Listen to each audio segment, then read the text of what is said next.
Të nderuar shikues, mirëmbrëma, takohemi me të pashoq si çdo të mërkur për të analizuar aktualitetin e të gjitha fushave në vend, por edhe për te kufive. Në fakt, këtë herë nuk mund t'i shmangemi zhvillimeve të forta e të bujshme që po ndodhin ora orës, duhet thënë, jo më dita ditës, referuar betejës së re që është hapur mes ekzekutivit dhe gjyqësorit, referuar rasteve të bujshme qoftë të numrit 2 të qeverisë, por edhe aksionet e tjera të forta të SPAK-ut gjatë këtyre ditëve të fundit.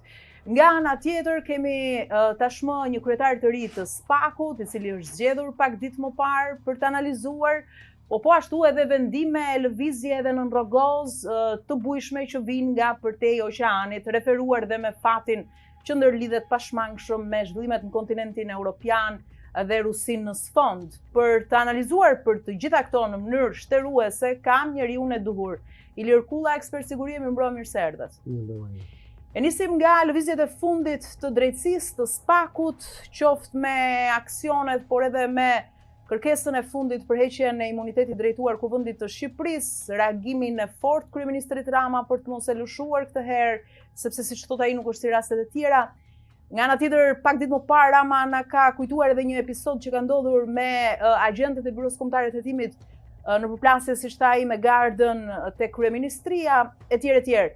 Një betejë publike, transparente deri diku, e hapur dhe e gjithë pranuar mes kryeministrit, ekzekutivit dhe drejtësisë gjyqësorit në anën tjetër. Çfarë po ndodh? E bërë një lloj përshkrimi çfarë po ndodh. Çështja është do vite kjo ditë, në herën e fundit folëm mbi atë fabulën e mjaltit, që kujtohet. Do vinte kjo ditë. Unë mendoj që gjërat precipituan pasi kryeministri u nxitua për betejën e tij në kushtetuese.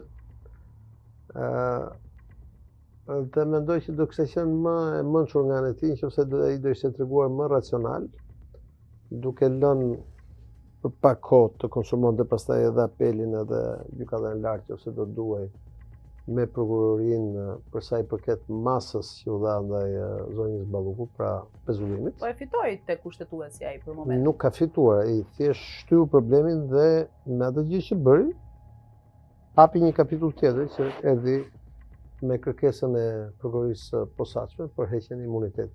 Pse?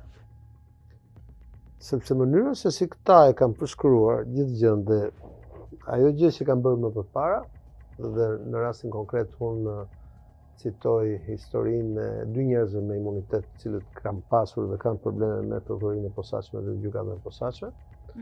Deputetin Salir Berisha dhe deputetin Arben Ahmetaj, i cili ka qenë dhe paraardhës në detyrë i zonjës Ballukut. Pra, në një lloj forme, prokuroria e zonjës Ballukut i kishte dhënë një zbutje në krahasim me të tjerët, ndoshta sepse zonjë. Pra i kishte dhënë vetëm masën e ndalimit daljes jashtë shtetit edhe pezullim nga detyra.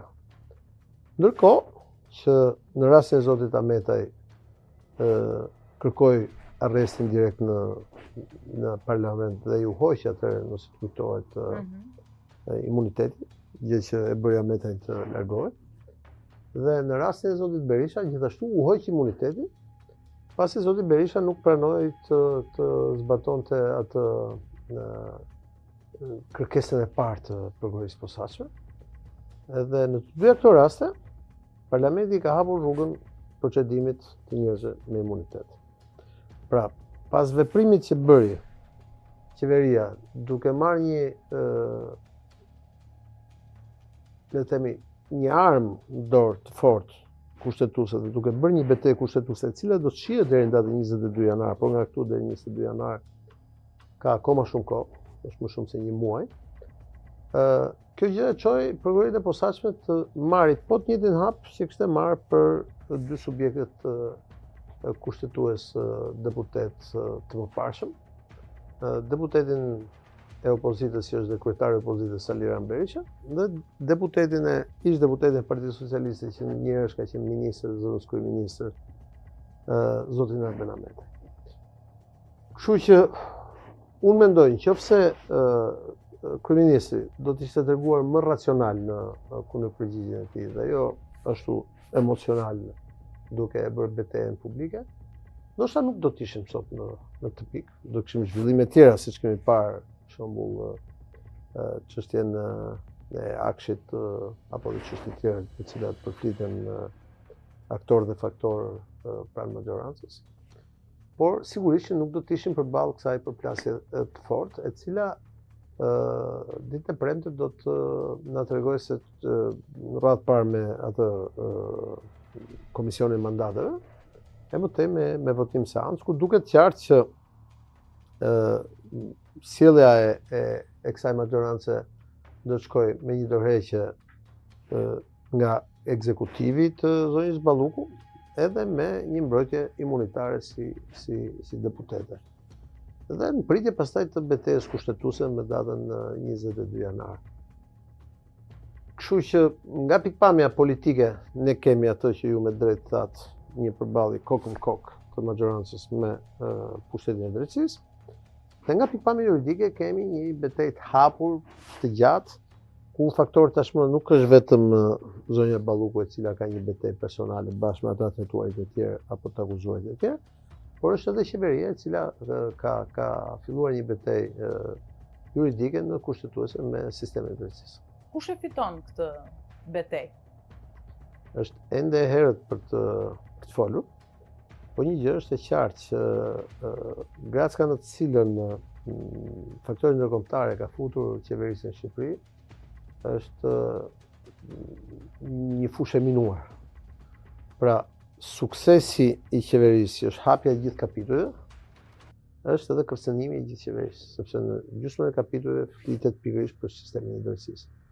Dhe me të drejtë, kryeministri thotë që nuk ka asnjë vend në botën demokratike, nuk kuptojmë, po asnjë vend në botë në cilën gjykata pezullon një antar të Këshillit të Ministrave. Se kështu është e vërteta, por sepse në çdo vend tjetër, në rastin e akuzave të rënda që janë drejtuar numri 2 të qeverisë, ajo gjë nuk do të kishte shkuar pikërisht sepse do të kishte pasur një veprim politik, i cili është dorëheqje politike. Dhe nuk është ndonjë gjë e madhe sepse dorëheqje politike ka edhe në qeverinë Rama ka njerëz që kanë bërë dorëheqje, edhe në qeverinë e mëparshme, madje Fatos Nano shquhej pikërisht për shkak të mënyrës së tij dorëheqjeve dhe ka qenë njeriu që bëri 4 vite burg në vitet 90, i cili nuk jeton më, por historia e tij politike na mëson. Kështu që kush e fiton betejën? Kush do të jetë më i fortë? Kush do të jetë më i duruar? Kush do të ketë kuaj më të fortë? Kush do të ketë aleat më të fortë? Edhe kush do të ketë edhe strategji më të qartë? Po nëse i marrim